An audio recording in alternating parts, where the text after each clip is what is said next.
Hey, my name is Andre and welcome to Hunt, Kill, Cook. In a previous video where I showed you my hunting saddle setup, somebody left a comment and said that the tree I was climbing was too easy, which got us thinking, what kind of trees can we climb? So in this video, we're gonna push the limits on what kind of trees we can climb with a hunting saddle. Check it out.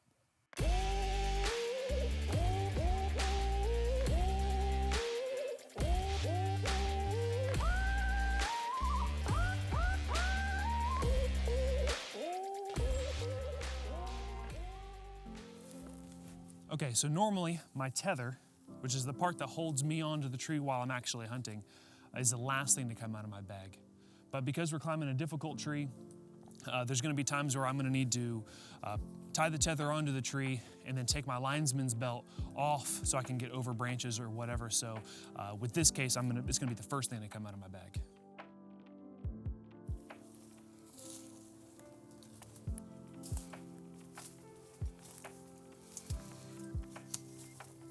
So the bad thing about a tree like this is there are a lot of branches, but that can also be a positive in the sense that I don't need to use any steps to climb it, I can just climb on the branches.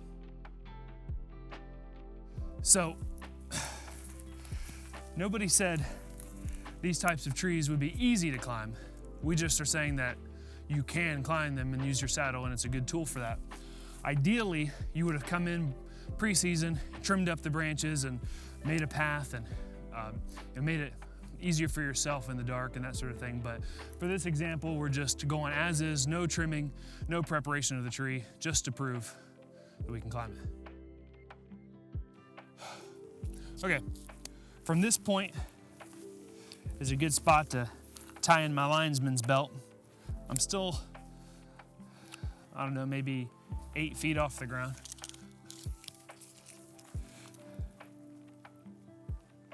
So this should help protect me if I do happen to take a stumble. Let's make it looser. The point I made earlier about tying in with your lineman's belt and then using your tether as a safety harness comes into play. Because I have to move it around some branches, as you can see, and I don't ever want to be unhooked from the tree.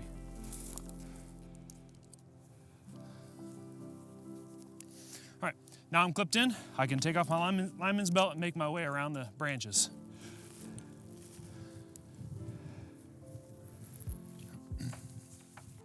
And this would be a great place to put a step.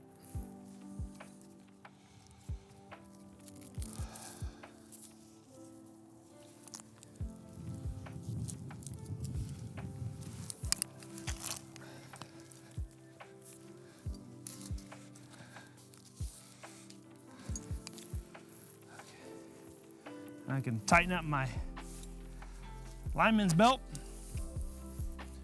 So back to the tether, and it's just gonna be a back and forth between the tether and the lineman's belt. And this takes a long time, obviously. So it's smart to get in the woods way early so you have plenty of time to be in the tree. That's the benefit of having just singular strap-on steps, is that I can just put one as needed for each section. Be sure to always tighten the nuts down on your carabiners. It's surprisingly easy at times to bump one or to have a rope catch it, and you'll find that it was gonna fall or come undone, and that would be less than ideal. In another video we have, Michael shows you the essential items that we like to have in our bags, and one of those would be a saw or some way to cut branches. And in a tree like this, that would be very beneficial. So if you haven't seen that, we'll make sure to put an annotation or a link so you can check that out as well. With the tether, and sometimes even the lineman's belt, I don't know if you can see the long tail. That tail makes it kind of inconvenient, and it can get caught up on things, and it's a safety concern. So daisy chaining them is a real benefit in keeping that tail out of your way as you're climbing. Another thing to mention,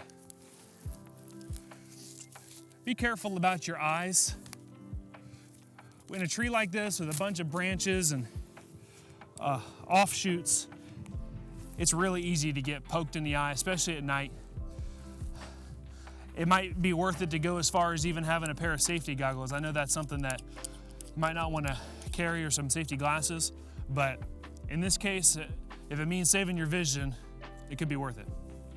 I'm gonna go one more step, because we're getting pretty high.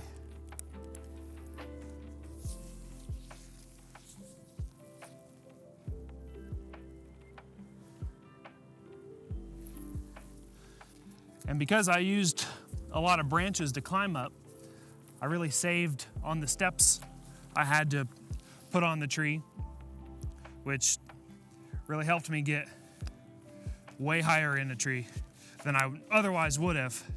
Normally I go about 20 feet, but I'm probably a good 25 now, and I've used 3 steps. Okay, well, I've made it up as far as I need to get for a hunting height. We've got a little trail right here. This is a perfect place. I've got tons of back cover. That's why I love hunting out of pine trees when I can, even ones as gnarly as this.